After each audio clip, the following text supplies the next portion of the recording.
दुर्योधन को वेवो त्यागी साग विदुर घर खाई सबसे ऊंची प्रेम सगाई કે દુર્યોધનના 56 ભોગ એ કૃષ્ણ ભગવાને ત્યજી દીધા અને વિદુરના ઘરની એક સામાન્ય ભાજી હતી પણ એ ભગવાન પોતે જમવા માટે એની ઝૂંપડીએ પધાર્યા. તો ભગવાન હંમેશા ભાવના ભૂખ્યા હોય છે.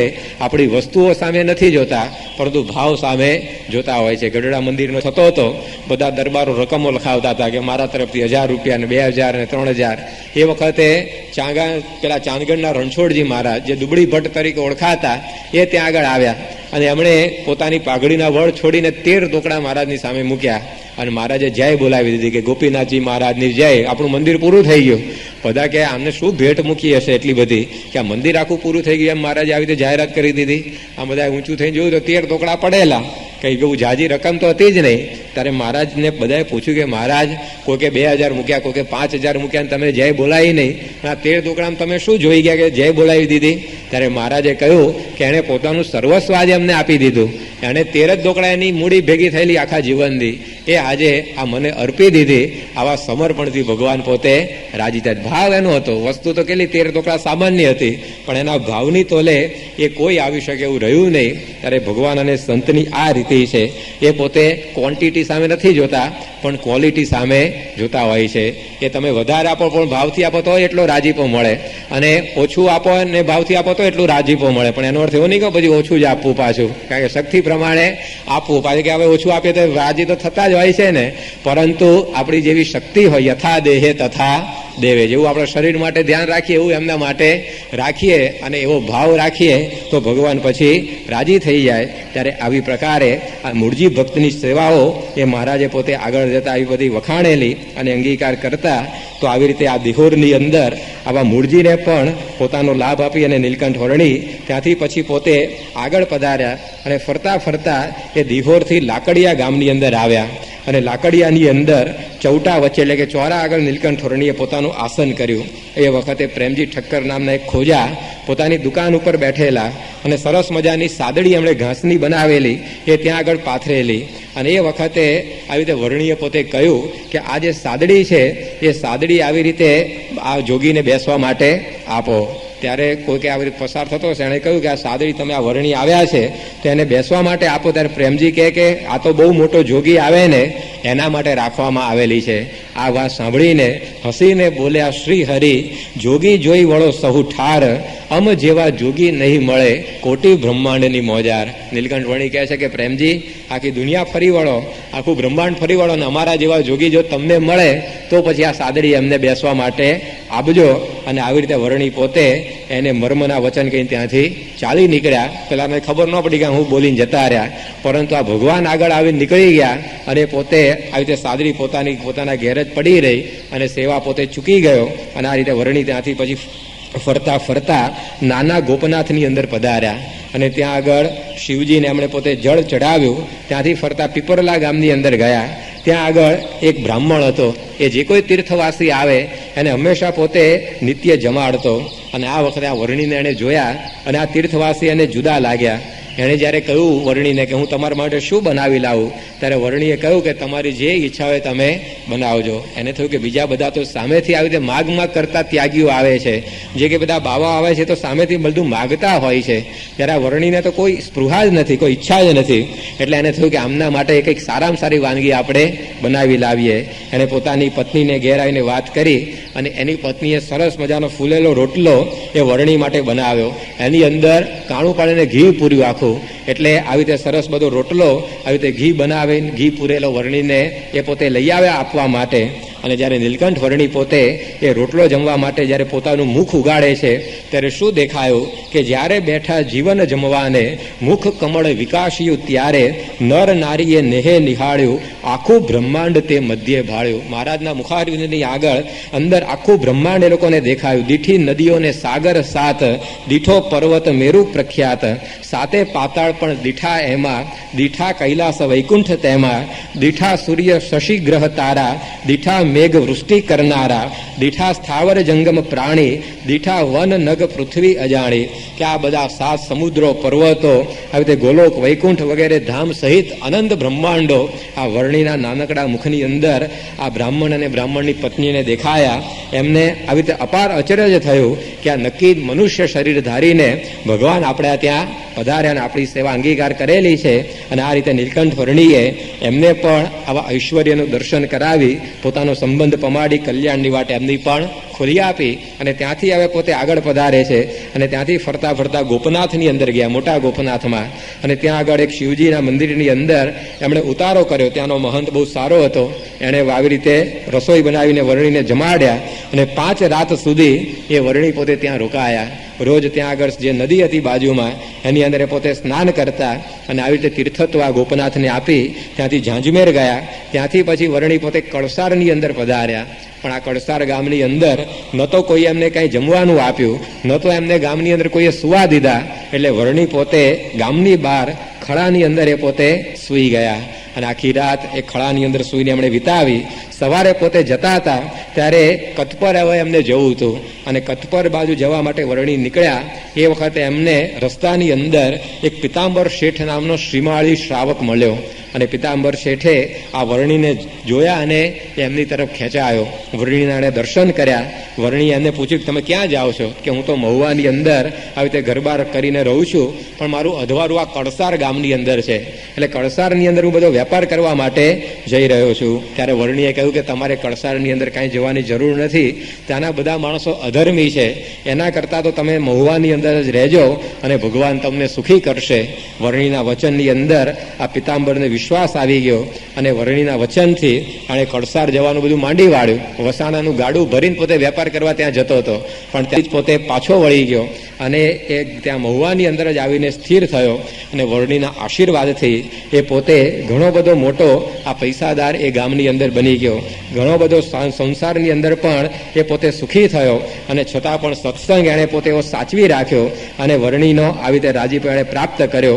આ પિતાંબર શેઠ ઉપર મહારાજની એવી દ્રષ્ટિ પડી ગઈ કે એના પછી પુત્રો જે થયા એ બધાના અંતરની અંદર પણ આ સત્સંગના સંસ્કારો વર્ણીના પ્રતાપે બધા ખીલી ઉઠ્યા. નરસિંહ, દામજી અને જેઠાભાઈ નામના 3 એને પુત્રો થયા અને 3 પુત્રો પણ શ્રીજી મહારાજના અનન્ય સત્સંગી થયા. મહારાજના પરમહંસ પરમાનંદ સ્વામી હતા, એ આવી રીતે આ દામજી શેઠના ત્યાં આવેલા અને એમણે ઘણો બધો ઉપદેશ આ દામજીને આપેલો. એનાથી આ સત્સંગની વિશેષ દ્રઢતા આ દામજીને થઈ અને ત્યાર પછી પોતાનું બધું જે ઘરબાર હતું, કારોબાર હતો, એ પોતાના આવી રીતે વારસદારોને સોંપીને એ પોતે વડતાલ જઈને સમાગમની અંદર રહેતા.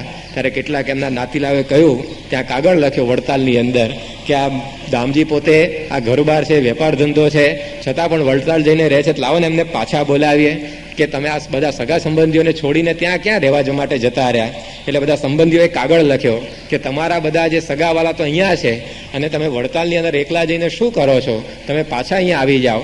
ત્યારે આ દામજી શેઠે બહુ સુંદર ઉત્તર એ લોકોને લખ્યો કે જો તમે કહો છો કે મારા સગાવાલા કોઈ વડતાલની અંદર નથી, હું એકલો છું, પરંતુ મારા બધા જ સગાવાલા અહીંયા છે. વડતાલની અંદર મારા બધા જ આવી રીતે સંબંધીઓ છે અને પોતાનું કુટુંબ વડતાલનું ગણાવે છે કે લક્ષ્મીનાથ પિતા, રમા જનની છે માસી ગણું ગોમતી, ભ્રાતા વાયુ કુમાર, પુત્ર શિવનો એ છે સહાય અતિ, પુત્રી પુત્ર દુહિત્ર નિત્ય નિયમો, ભાર્યા સદા સંગ છે વૃત્તાલયમાં કુટુંબ સગડો આનંદ ઉત્તંગ છે.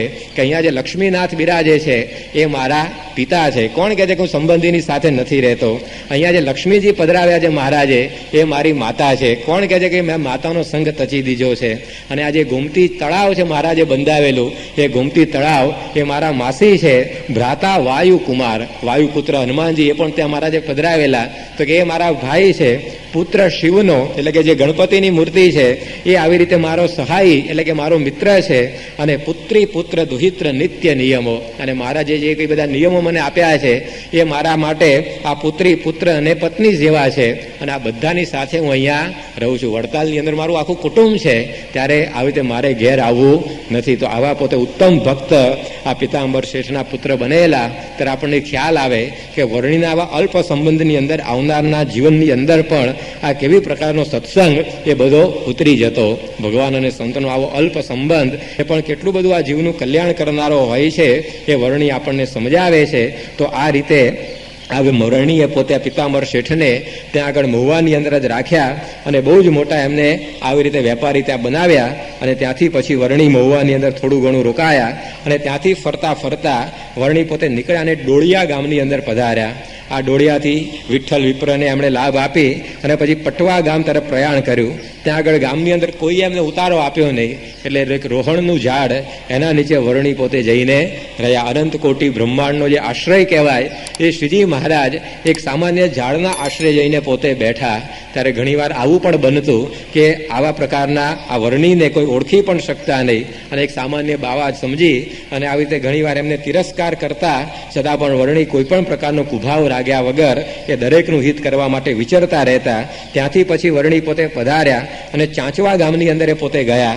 ત્યાંથી પીપાપાવ નામનું ગામ કે જ્યાં પીપા ભક્ત થઈ ગયા ત્યાં એમણે સદાવ્રત લીધું. ત્યાંથી ફરતા ફરતા રાજુલા થઈને વડગામની અંદર એ પોતે પધાર્યા અને અહીંયા એક મસ્જિદની પાસે એક સ્થાન હતું, ત્યાં એમણે પોતે રાતવાસો કર્યો. અને ત્યાંથી પછી ફરતા ફરતા નીલકંઠ વર્ણિ ધાતરવડી નદીને ઓળંગીને આત્માનંદ સ્વામીનો જે અગ્નિ સંસ્કાર કરેલો એ સ્થાન આગળથી પધારી અને કોવૈયાની અંદર ગયા.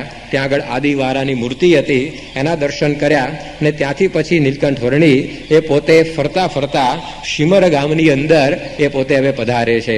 અને આ શિમરની અંદર જ્યારે નીલકંઠ વર્ણિ પોતે પધાર્યા અને સવારની અંદર એ પોતે આવી રીતે સ્નાનાદિક વિધિ કરતા હતા ત્યારે એક આવ્યો વણિક તે સ્થાન દિશે લોભ તે મૂર્તિમાન. એક વણિક ત્યાં આગળ આવ્યો, જાણે મૂર્તિમાન લોભ જ જોઈ લ્યો. એટલી બધી પ્રકારની એની લોભી પ્રકૃતિ, એના પાસે પૈસા ઘણા પરંતુ ફાટેલા બધા વસ્ત્રો એણે પોતે પહેરેલા, મેલા ગયેલા વસ્ત્રો અને બધા જુઓથી ભરેલા વસ્ત્રો એ પોતે પહેરીને ફરતો કે સારા કપડાં વાપરીએ તો પૈસા ખર્ચાય, માટે કે પૈસા તો બચાવવા જ જોઈએ. અને એ રીતે એટલો બધો લોભ એને વળગેલો કે પોતે પોતાના પૈસા એ આવી રીતે પોતા માટે પણ વાપરી શકતો નહીં. ત્યારે ઘણીવાર આવી લોભી પ્રકૃતિ એ માણસની હોય છે. એ મરવા પડે હોય પણ દવાના પૈસા ખર્ચે નહીં, કે દવા જો કરીશું તો પૈસા ખર્ચાશે અને એમને એમ મરી જાય, પરંતુ એ પોતે પૈસા ખર્ચી શકે નહીં. ત્યારે આવો લોભ શ્રીમણના વાણિયાની અંદર એ આવી ગયેલો. અને લોભી પ્રકૃતિ તો કેવી હતી કે આવી રીતે મૃત્યુ સામે પણ ચિંતા થાય કે હું મરી ગયા ભાઈ આ લાકડામાં તો વધારે ખર્ચો નહીં કરે ને પાછા, કે હવે આવી પ્રકારનો આ લોભ આ શ્રીમણના વાણિયાને વળગેલો. અને એણે આ નીલકંઠ વર્ણિને જોયા અને એને થયું કે આ વર્ણિ આમ ચમત્કારી લાગે છે, એને જો આપણે રસોઈ કરીને જમાડીએ અને એ જો આશીર્વાદ આપે ને તો આપણું દાળીદર ફીટી જાય એવું છે. આવી પ્રકારના વર્ણિ પોતે આપણને પ્રાપ્ત થયા છે. એટલે પછી એ વર્ણિને પોતે પોતાનું જે સ્થાન હતું ત્યાં લઈ આવ્યો અને એણે કહ્યું કે મારે તમારી સેવા કરવી છે, તમને રસોઈ કરીને જમાડવા છે. ત્યારે વર્ણિએ કહ્યું કે કાંઈ વાંધો નહીં, તમારી રસોઈ અમે અંગીકાર કરીશું. અને વિપ્ર પાસે રસોઈ કરાવી, દૂધપાક અને પૂરી બનાવી, બહુ સ્વાદિષ્ટ શાક કરાવ્યા, ભાતના ભજીયા તળાવ્યા. આમ સરસ મજાની બધી રસોઈ એના વર્ણિ માટે કરાવી. બેઠા જમવા અને શ્રીહરિ જ્યારે બેઠો વાણિયો વેગળો ત્યારે. પોતે મારા જમવા માટે બેઠા ત્યારે વાણીઓ સામે જ બેઠો કે આ પાસે જમીન જતા ના રહે કંઈક આપ્યા વગર. એટલે આમ ચોકીની અંદર બેઠો હોય ને એમ સામે જ બેસી રહે. અને આવી રીતે વર્ણિ તો પોતે જમી લીધું, પછી પોતાનું જે આસન કરેલું ધર્મશાળામાં ત્યાં જઈને રાત રહ્યા અને પછી ઉઠીને ચાલ્યા પ્રભાત. સવારે મહારાજ નીકળવા ગયા ત્યારે ચાલ્યો વાણીઓ સાથે વળાવા, ઈચ્છા અંતરે શ્રીમંત થાવા, એક ગાવ સુધી ગયો, ધાર્યો સ્વાર્થ સિદ્ધ ન થયો. વર્ણિની ભેગો હાલે, એને એમ કે હમણાં આશીર્વાદ આપશે અને હમણાં કહેશે જાઓ તમારે હવે લખપતિ થઈ જશો અને કરોડપતિ થઈ જશો. પરંતુ એક ગાવ સુધી ભેગો હાલે પણ વર્ણિ તો એક અક્ષર બોલે નહીં. અને એને થયું કે હવે આ બાજી તો હાથમાંથી સરી જાય છે. એટલે એણે પછી કહ્યું, જ્યારે મહારાજ એને કહ્યું કે વળો પાછા, કહ્યું હરિ જ્યારે બોલ્યો વાણીઓ વાણી તે વારે. પછી તો મહારાજે કહ્યું કે હવે તો અમે તો બહુ આગળ જવાના, માટે તમે તમારા ઘેર જાઓ, ભાગોળ સુધી જ વળાવવા આવવાનું હોય, હવે કંઈ ભેગા આવવાની જરૂર નથી. ત્યારે વાણીઓ કહે છે કે હું તમને વળાવવા નથી આવતો, કૃપાનાથ કૃપા ઉર ધરો, મને સર્વથી શ્રીમંત કરો, બધાથી પૈસાદાર એ તમે મને બનાવી દો. મુજને અગણિત ધન આપો, દયાળુ મુજ દરિદ્ર કાપો. મને એટલું બધું દ્રવ્ય આપો આવી રીતે મારું દારિદ્ર્ય બધું જતું રહે અને મોટા મોટા જાણી કરી છે મેં સેવા, નથી જોગી બીજા તમ જેવા. આના માટે તો મેં તમારી સેવા બધી કરી છે, અને તમારા જેવા કોઈ મને ધન આપનારા દેખાતા નથી. માટે તમે આવી પ્રકારે મને આ બધો પૈસો ખૂબ મળે એવી વ્યવસ્થા કરી આપો. આવી પ્રકારની આ લોભી વાણિયાની વાત એ નીલકંઠ વણિયે પોતે સાંભળી ત્યારે એને દયા આવી કે આ ભગવાનની સેવા પણ આ બધી લોકની વસ્તુઓ માગવા માટે જ એ માણસો બધા આ કરતા હોય છે. જેમ શ્રીજી મહારાજ અને યોગીજી મહારાજ પણ ઘણી વાર કહેતા કે લક્ષ્મીજીના ભક્ત એ બધા ઘણા, પરંતુ નારાયણના ભગત બહુ ઓછા હોય છે. કે નારાયણના ભગત એ ઘણા ઓછા મળે, પણ લક્ષ્મીના જાજા મળે. એકવાર લક્ષ્મીજી નારાયણ બે ભેગા બેઠેલા, અને નારાયણે પછી લક્ષ્મીજીને વાત કરી કે જો તો ખરા કે કેટલા બધા મારા ભક્તો કે આ શ્રાવણ મહિનાની અંદર તો કેટલી બધી મારી ભક્તિ બધા કરે છે, અને આવી રીતે મને પૂજે છે, પુષ્પાર ચડાવે છે, વસ્તુઓ આપે છે. લક્ષ્મીજી કે રહેવા દો કે બધું, તમારી કોઈ ભક્તિ કરતું નથી. મારા જેટલા ભક્તો છે ને એટલા તો તમારા હોય જ ના શકે. પેલા કે પણ તું જોતો ખરી કે આ કેટલું બધું આવી રીતે મને લોકો આ પૂજે છે, આ તે બધું, કે તમારે ખરેખર જોવું છે કોના ભગત વધારે છે? તો કે હા, કે આપણે ખરેખર જોઈએ. અને પછી બંને જણા આવી રીતે મનુષ્ય દેહ ધારણ કરીને પૃથ્વી પર આવ્યા. એમાં નારાયણ કંઈ પુરાણી થઈ અને કોઈ ગામની અંદર કથા વાંચતા હતા, બ્રાહ્મણનો વેશ ધારણ કરી અને પોતે આવેલા, આવી રીતે કથા તે બધું કરતા હતા. એમની એવી મીઠી હલક, અને આ તો ભગવાન પોતે જ હતા. એટલે ઘણા બધા માણસો એમના દર્શન કરવા માટે કથાની અંદર આવે, અને ઘણી બધી ભેટ સામગ્રીઓ બધી એમને આપે. અને પછી જ્યારે સાંજે કથા પૂરી થાય ત્યારે નારાયણ પોતે લક્ષ્મીજીને કહે કે જોયું ને કે કેટલા બધા આવી રીતે કથા સાંભળવા આવે છે, બધી ભેટ આપે છે, આ તે. લક્ષ્મીજી કહે તમને વખત આવે ત્યારે હું બતાવીશ કે કોના ભક્તો વધારે હોય છે. અને એમ કરી પછી એક બે દિવસ પછી લક્ષ્મીજી પોતે એક આમ સ્વરૂપવતી જાણે રાજકુમારીઓને એનું જો રૂપ ધારણ કરીને જ્યાં નારાયણ પોતે કથા વાંચી રહેલા ને ત્યાં જ આવ્યા. અને એમણે પછી આવી રીતે ત્યાં આગળ ગામમાં નિવાસ કર્યો. પછી ત્યાં એમને જોઈને, આપ તો અતિથિ કહેવાય, એટલે ગામનો જે મુખી હશે એ મુખી પોતે એમના ત્યાં લઈ ગયો અને એમને જમવાની બધી વ્યવસ્થા કરી. ત્યારે જ્યાં થાળી વાડકા મૂક્યા પેલા મુખીએ જમવા માટે, ત્યારે લક્ષ્મીજીએ કહ્યું કે આ વાડકા થાળીમાં જોઈએ નહીં, કે હું તો ભેગી લઈને જ આવું છું મારી થાળી વાડકું આ તે બધું. અને પોતાની થેલીમાંથી સોનાની થાળી, સોનાના વાડકા, સોનાની ચમચી, આ તેને બધું કાઢ્યું, સોનાનો પ્યાલો, અને જમવા માટે બેસી. પેલો મુખી તો જોઈ જ રહ્યો કે આ દેખાય છે આમ સામાન્ય, પણ આ તો સોનાના થાળી વાડકા લઈને જમવા આવ્યા છે, ઘેર તો કેટલું હશે એને. અને પછી સારી રીતે જમાડ્યા. અને પછી લક્ષ્મીજીએ પોતે હાથને બધું ધોઈ લીધું. પછી પેલા મુખીને કહ્યું કે લો આ થાળી વાડકાને બધું લઈ જાઓ, કે આ મારે રાખો ને, કે હા, કે મારો નિયમ જ છે કે હું જેના ત્યાં જઉં ને એને બધું ભેટ આપી દઉં છું, કે હું કાંઈ રાખતી નથી. મુખી કે હાજે હવે ક્યારે જમવા આવશો તમે? કે સાંજે ક્યારે આવશો જમવા? લક્ષ્મીજી કે હું તો એક જ વાર જમું છું દિવસની અંદર. કે એવું હોતું હશે અમારા ગામમાં આવીને તમે એક ટાણા કરો, કે તમે 3 ટાણા જમો કે અમારા ગામની અંદર, અને જો મારા ત્યાં જ રસોઈ જમવાનું હોય કાયમ રાખજો, બીજે ક્યાંય રાખતા નહીં. લક્ષ્મીજી કે કાંઈ વાંધો નહીં, કાલે પણ તમારા ત્યાં જમવા માટે આવીશ. અને બીજે દિવસે 12 વાગે જમવા માટે ગયા તો મુખી છે ને પેલા જે પુરાણી હતા બ્રાહ્મણ, એને પણ રોજ જમાડતા. એના ત્યાંથી જ એમનું સીધું જતું, તે બ્રાહ્મણે જમવા બેઠેલા. અને બાજુમાં આવીને લક્ષ્મીજી પોતે બેઠા, સોનાનો થાળી વાડકો પ્યાલા પાછું નવું કાઢ્યું, અને આવી રીતે જમતા હતા. જમતા જમતા પૂછ્યું પેલા મુખીને કે આ પેલો બ્રાહ્મણ જે જમે છે કોણ છે? કે એ તો અમારા ગામમાં પુરાણી આવ્યા છે ને સપ્તાહ બેસાડી જમે, અને રોજ આવી રીતે સારી કથા વાંચે છે, તમે પણ સાંભળવા આવજો કે.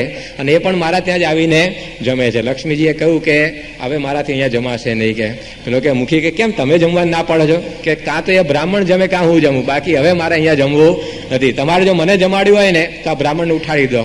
એટલે મુખીને થયું કે આને કંઈ જવા દેવા એવા નથી, આ તો થાળી વાડકો સોનાનો રોજ આપે એવા છે. પેલો બ્રાહ્મણ તો કથા આપે, એમાં તો કંઈ ઓછું કે આપણું પેટ ભરાવાનું છે. એટલે એને બ્રાહ્મણને કહ્યું કે જુઓ બ્રાહ્મણ, હવે છે ને 7 દિવસ પૂરા થઈ ગયા છે કથાના, અને બધાને બહુ તૃપ્તિ થઈ ગઈ છે ગામની અંદર, અને બધાને હવે ખેતી આ તે બધું પાછું છે, ધંધો વેપાર માટે, કે તમે હવે અહીંયાથી વિદાય લો અને બીજાને લાભ આપો, બીજા મુમુક્ષુનું કલ્યાણ કરો, નહીં તો બધા રહી જશે પાછા. એટલે બ્રાહ્મણ કહે ના ના, કે હું તો અહીંયા સ્પેશિયલ મહિનો આવી તો ગાળવા આવ્યો છું, આખો 3 મહિનો મારે અહીંયા રોકાવાનું છે. પેલા કે મુખી કે ભારે કરીને કે આ નહીં જાય તો પેલી જતી રહેશે, કે અને આ બધું મારે કે આ દ્રવ્ય જે રોજ મળે છે એ બધું મળશે જ નહીં. એટલે પછી બ્રાહ્મણે ફરીવાર આમ વિનંતી કરી. ટોન જરા ઊંચો થઈ ગયો બ્રાહ્મણ સાથે વાતચીત કરતા, કે હવે તમે ખરેખર જાઓ, કે આ બધા ગામવાળા બહુ તૃપ્ત થઈ ગયા છે. એટલે બ્રાહ્મણ કે ના, કે હું તો મહિનો અહીંયા રહેવાનો જ. અને બહુ આવી રીતે કહ્યું તો માન્યા નહીં ને, એટલે પેલો મુખી અંદરથી દંડો લઈ આવ્યો અને કહ્યું કે હવે તું અહીંયાથી લબાચા તારા ઉપાડે છે કે નહીં, આ સોટીએ ફટકારીને કાઢી મૂકીશ. બ્રાહ્મણે કહ્યું કે આ તો આ સોટીઓ ફટકારશે હાથે હાથ. એટલે ત્યાંથી બિચારા જમી કરી અને ચડું કરીને જતા રહ્યા ગામની ભાગોળે. ત્યાં લક્ષ્મીજી પછી આવ્યા પેલા થાળી વાડકો આપીને, કે કેમનું રહ્યું કે આજે જમવાની અંદર? કે ત્યારે પેલા નારાયણે કહ્યું કે ભાઈ તારા ભક્તો ખરેખર આ વધારે છે, કે આ તો લોકો અમથે અમથા મને આ પૂજે છે, બાકી તું જયારે આવીને બેસે ને ત્યારે મારી કઈ કિંમત ઉતરે એવી છે નહીં. ત્યારે આ લક્ષ્મીજીના ભક્તો એ આ યોગીજી મહારાજ કહેતા કે દુનિયાની અંદર વધારે નગારું વાગે ને તમારું ઉપર ત્યારે એમાંથી શું અવાજ આવે છે? પહેલો આ શું નીકળે? ધન. ધન એટલે કે ધન મળો કે આમાંથી કે આ ભક્તિ એટલે બધી કરીએ છીએ, આ નગારું વગાડવું, ઝાલરો વગાડવી, આરતીઓ ઉતારવી, તો આ બધા આવી રીતે જે ઘણી બધી મોટાભાગની ભક્તિ તો આ બધી સકામ ભક્તિ એ લોકની અંદર થતી હોય છે. ત્યારે આ વાણિયાએ પણ એવી જ રીતે જમાડેલા, એને કે એવો ભાવ હતો નહીં અને એણે કહ્યું કે એટલે મેં તો તમને આ પૈસા મને આપશો એટલા બધું ખર્ચ કર્યું, બાકી તો હું ખીચડીની છાશ જ જમાડવાનો હતો, પણ આ ભજીયા બનાવ્યા, મિષ્ટાન બનાવ્યા, પૂરીઓ બનાવી, દૂધપાક બનાવ્યો, મને એમ કે તમે મને પૈસા આપશો માટે અમને એમ તમારાથી જવાય નહીં, મને કંઈક આવે તે એવા આશીર્વાદ આપો કે આવી રીતે મારા જીવનની અંદર ઘણો બધો પૈસો મને પ્રાપ્ત થાય. નહીં તો મંડ્યો જ આ વર્ણિની પાછળ અને એ વખતે વર્ણી અદભુત વાત આ નીલકંઠ વર્ણી એને સમજાવે છે. ત્યારે પેલો સામે એવો જ્ઞાની હશે, એ પૈસાના ફાયદા બતાવે મહારાજને, અને મહારાજ કહે છે કે પૈસામાં સુખ નથી એવું બતાવે, અને પેલો કે ના જુઓ કે પૈસામાં આટલું સુખ છે એવો સામે ગણાવે, વર્ણી સામે ગણાવે, અને એ બે વચ્ચે જે ચર્ચા થાય છે અને એનો શો નિર્ણય આવે છે એની કથા એ આપણે આવતીકાલે આગળ વધારીશું. સહજાનંદ સ્વામી મહારાજની જય. સ્વામી નારાયણ નારાયણ